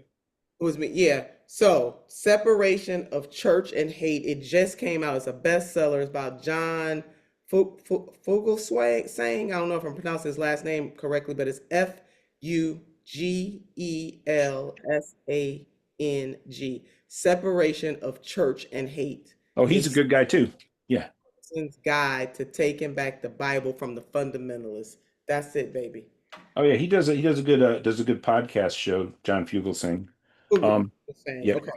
And Dorothy Reich, you have the last word. Dorothy, wherever you are here. Go ahead, Dorothy. I'm here someplace. I don't remember what I wanted to talk about yesterday, but I always have something to say. So first of all, it was wonderful meeting Hartzell. I had a wonderful time giving him a hard time, giving him some hard questions to answer, which he answered very well. You want to just give a shout out for October 18th at the fundraiser for Hartzell. People didn't even know about October 18th. October 18th is the next big mobilize, and we need to have 10 million people in the street, not 5 million people in the street. I'm hoping that Mike Fox will get together with the mobilized people and get us on there, and we need to support that. And I will say that we want to go to demonstrations in our neighborhoods. If you haven't got one in your neighborhood, you can go to Mobilize and organize your own. We don't want to give the police an excuse to say that there's a riot because 200 or 300 people are gathering in the same place and opposing Donald Trump. So I think we're much better off to have many, many thousands of smaller groups. I have a question if there's a lawyer in the house. I can't understand why this Jim Comey thing is not a question of he can't get a fair trial. The president of the United States has said that he should be executed for what he did, that he's guilty and should be executed. So I don't understand why they're talking about vindictive prosecutions. This guy cannot get a fair jury, an unbiased jury. So that's the end of that story. And well, that's we can ask for a lawyer to comment after Nina says. And the third thing I wanted to say, one more thing, and then I'm done. When Trump was, we all know that there was, I guess most of us know that there was an attack on a Mormon church in Michigan this morning, shooting, and the guy obviously set the whole church on fire. We don't know how many people had died. And Trump's comment was Christians attacked again. So dividing our country even more. So that's all I have to say. Thank you. Thank you, Dorothy. Well, final thoughts, Nina, for today. And thank you so much for joining us. And thank you for obviously some challenging territory tackled. And PDAs, we're aware of I wouldn't say contradictions, the difficulty of the terrain we're operating on. And but we're definitely what we do and what we recognize we do. Look, it's a burden and it's a barrier for some people joining our ranks because we have Democrats in our name. I mean, you should know that. I've probably maybe told you that before, but it's true. And it's been difficult with some of our young PDA members. There have been contradictions and hypocrisies from the Democratic Party that have even had the steering committee joke around what they should change the D to and why PDA, right? Because they're so appalled by the positions of the Democratic Party. I think that probably revolved around Gaza at the time. I can't remember what else it might have revolved around. But they sort of bite the bullet and go forward and recognize that what we're going to try to do is be an organization that coordinates with all of the left in the United States, with all of those and left, right. Those terms can be peculiar at times, but you know what I mean. The people who want the beautiful community, the beautiful society, America, as you say, quoting Barbara Jordan, as great as his promise. How to achieve that, and we have the task of the territory inside the Democratic Party and are always willing to huddle with our allies on the outside as we update our progress there and how we can all work better to try to achieve the transformations we need there. But just very, very appreciative of you joining us and sharing your insights. I think everybody was just supercharged by your contributions today. So thank you. And final thoughts. Oh, you're muted. Yeah, me. So, no, thank you, Alan, for just inviting me to be back with the family. It's always good to be with PDA. And I would just say PDA, Progressive Democrats of America, but this is the way you comport yourself. And I don't think people should get too hung up on the name. You guys are really the true revolutionaries of our time. And I thank God for this organization all the time. And just, have me back again and then we'll finish this. I mean, I had so much more. I'm just going through notes and of stuff that I wanted to share. I want to introduce people to Mary Elizabeth Lease. I guess I'll end with her. She's somebody I recently discovered that one of my mentors shared her with me, Mary Elizabeth Lease.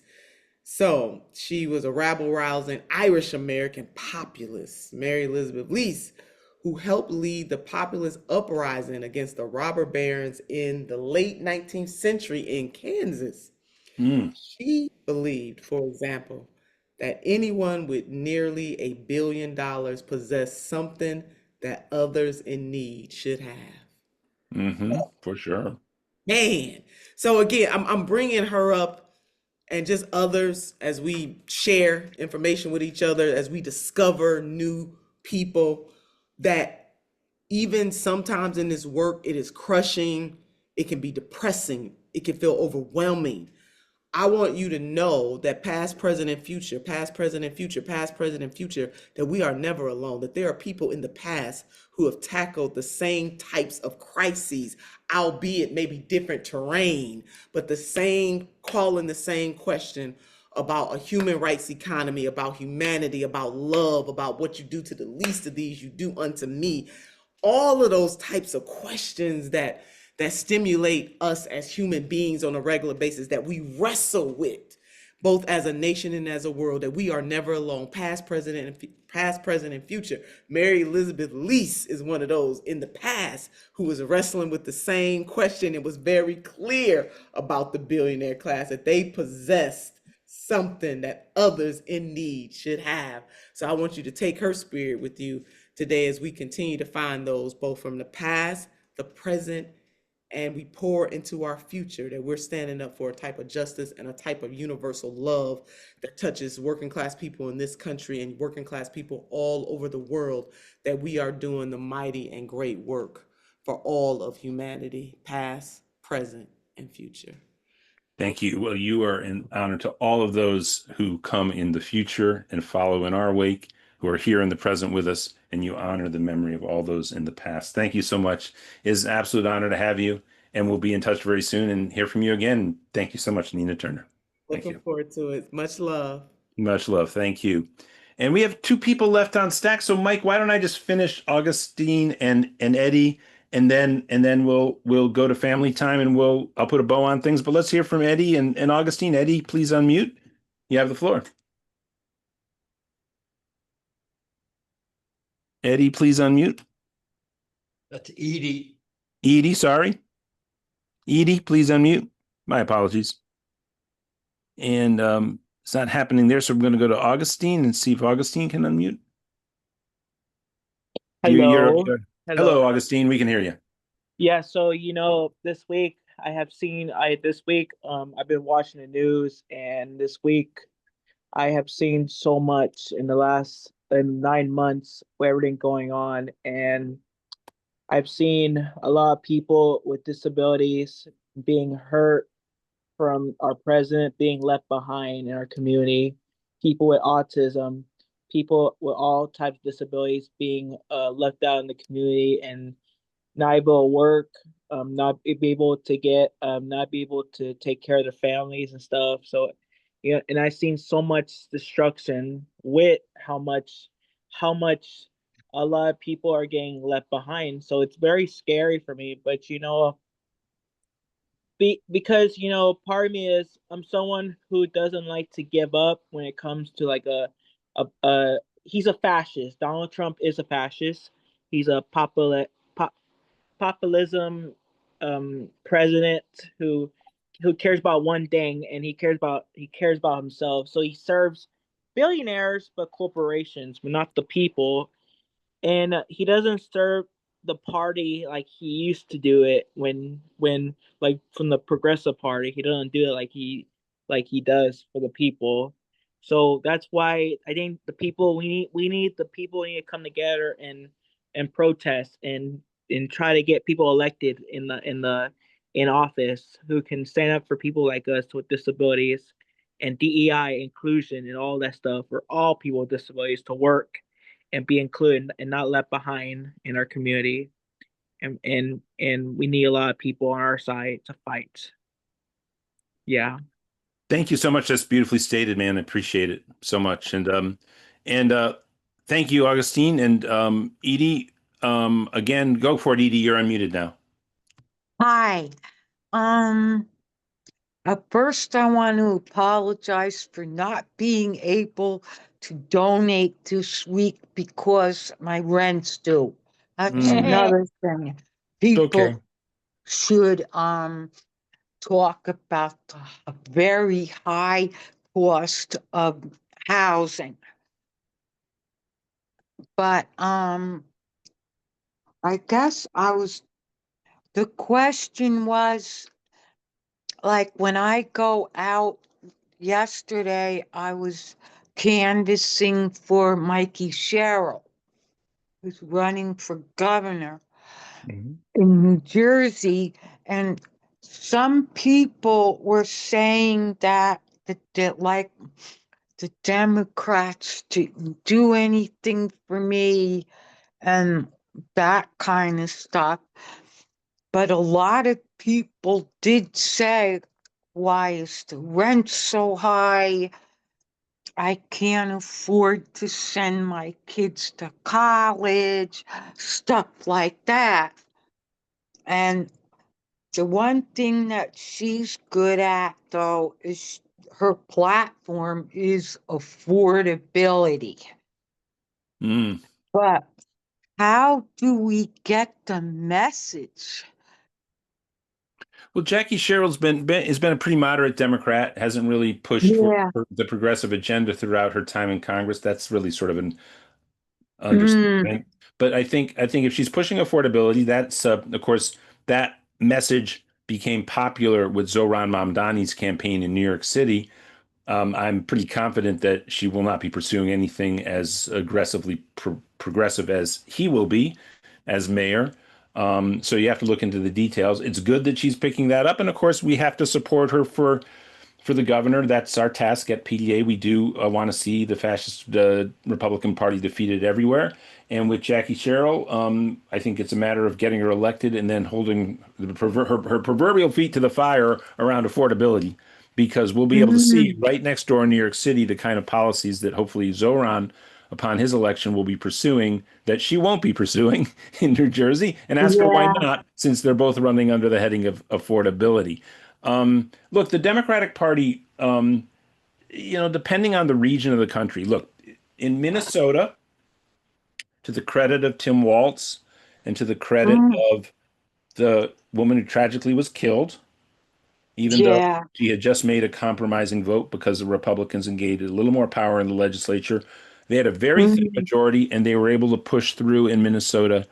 One of the few instances in the past 30 or 40 years, really, where a Democratic Party returned to building back up the kind of social and economic policies that actually benefit the population. There have been very few instances of that. A few of them have been in states like Washington and Oregon, where I think the ascendancy of the Democratic Party has come along with some more creative public policies. Now, the power of a state to really transform the way that people live on a day-to-day is much limited compared to the federal government. But also Vermont, other states like Vermont, Massachusetts, as Mitt Romney was the governor at the time, actually has the most efficient healthcare system in the country. So there's some instances over the last 4 decades, but even on healthcare like Massachusetts, I mean, the thing is, the national trajectory is just getting worse and worse and worse. So I'm not quite sure that what they reverted to is any better than what existed before the neoliberal era there, but it's it's definitely an improvement. But it's tough at the state level, and let's see what Jackie Sherrill can do if she wins. But we have to hold her and make sure she's accountable. So thank you so much for that. I saw another hand up, but I don't see it up now, and I think I'm going to put a ribbon and bow on this and hand off for family time to Mike Fox. I too, like Hartzell, my work week is Sunday through Thursday, folks, but I work hard on this Friday and Saturday, so I'm a little worn out right now. And I want to thank you all. And Jim, Mike can call on you during family time if that's what Mike has in store. I want to thank all of you. Of course, I want to thank Senator Nina Turner. I want to thank everyone who spoke, going back to Mike Olis, Donna Smith, Mike Fox, and of course, Hartzell Gray, too. But most importantly, the Honorable Senator Nina Turner, and thank her for her time and all the insight that she brought today. And we'll be back next week. Now, our prospective guest for next week's town hall is Ro Khanna, Representative Ro Khanna.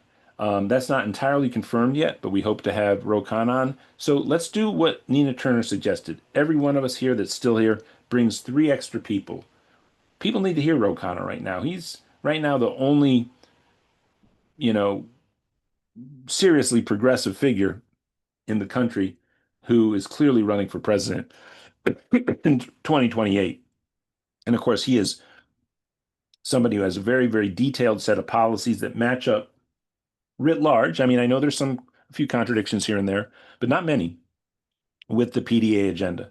I think one place we might be a little different is he's a little more lenient on cryptocurrency, but let's be honest, PDA hasn't really drawn out a major cryptocurrency set of policies other than no.